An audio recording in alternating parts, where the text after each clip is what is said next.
In this episode, we're going to look at some tips and tricks to enable us or help us to take action when we have actually created a career blueprint, career goals, and we find it difficult to take the next step, which is taking action on all the things you've listed that you need to do in order to achieve your goal. Now, tip number 1, set up the goal. Sometimes we're unclear about what exactly it is we want to achieve. We have this, vague idea in our head, but if you don't articulate that goal in writing, for example, then, what action are you going to take? So in order to take action, the first thing you need to do is to decide exactly what it is you are trying to achieve. Clarity is key. The clarity of goal is key to success, because if you don't know what your goal is, then how can you set the actions that you need to take in order to achieve it? This will involve a whole process of self-analysis, identifying your strengths and weaknesses, your core values, your purpose, your passion, what kind of legacy you want to leave. All these come into play. You need to do some introspection and tell yourself the truth about who you are, what you are really good at, what comes naturally to you, what aren't you good at, and what area you can improve and get better at. All these will help you set up the goal or the career goal to which you want to apply the action. Now, I talked about visualization in a previous post, and I truly believe in the power of visualization, which propels us to take action when we need to. So visualization is basically the practice of intentionally creating a detailed picture in your mind's eye, both a still picture or indeed a movie, of a positive outcome that you desire or that you want to achieve. I'll take it again. It's the practice of intentionally creating a detailed picture in your mind's eye of the positive outcome that you are trying to achieve or that you desire. So for example, if weight loss is a goal for you, always is for me, keep pictures around you where you are very slim and in a beautiful outfit and looking good. Just imagine it gives you a rush of the feel-good hormone. And when you do this often, it helps to motivate you to do what you can to sustain that feeling. It generates the emotional feelings that you will have when you do, in reality, achieve the goal.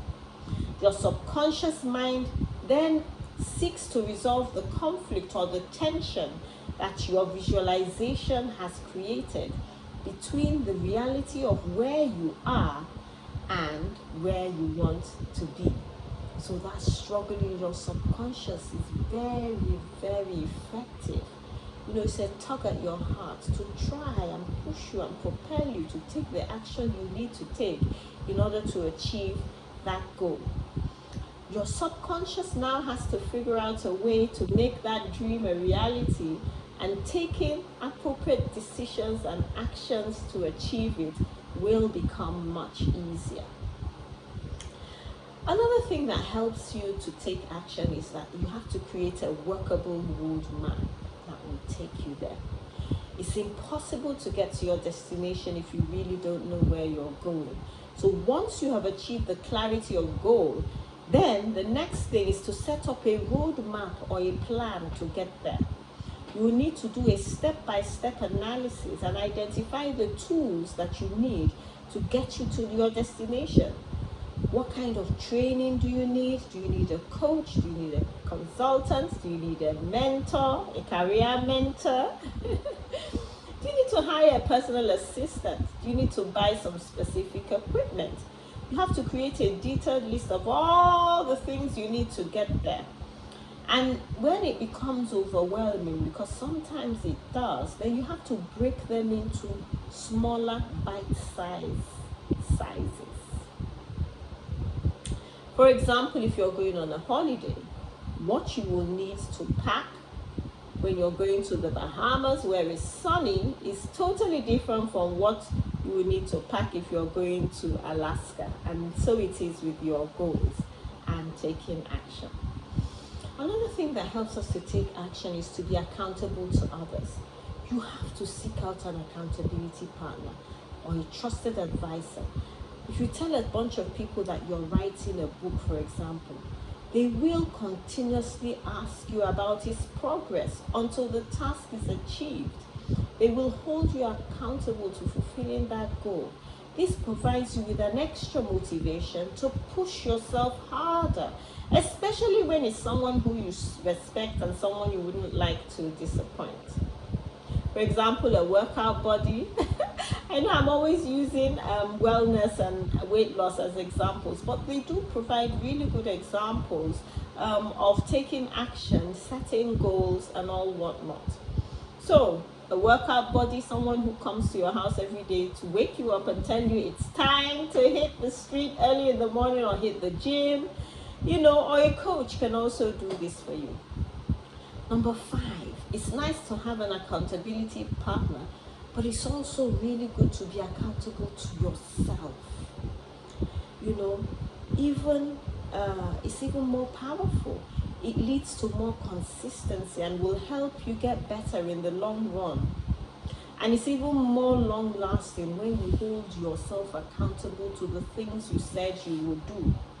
You must, however, be aware that you are more likely to cheat on yourself or give yourself reasons why you can't do what you said you will do. You rationalize it to yourselves, You may also sometimes slip into laziness or indeed procrastination, which we've spoken about. But if you are, however, consistent, you'll become more accustomed to according yourself, the task of keeping your own promises to yourself. Less external validation, more internal validation, and feel good about yourself. Number 6 tip is to start small. When you're taking action, like we've said, break it down into small pieces, because small hinges open big doors. One thing that I have mentioned that leads to lack of action is when the enormity of the task overwhelms you, leading to paralysis. But in order to overcome this, you have to focus on the small steps that you can take easily. Take one action at a time, or purpose to do at least one thing on your to-do list daily towards your goal. If you do the small actions consistently, they will build up into an overall large action, and change will happen. Getting started is the most difficult part, but once you start, once you take that first step, you're well on your way. Remember, the longest distance between you and doing your daily exercise workout is from your bed to the door. Once you can get out the door, the sky is the limit. And remember, a start is a start, no matter how small. So good luck to you in taking the actions you need to take in order to ensure the results and the career growth that you're looking for. It's 5 months to go in the year, and good luck to you and me.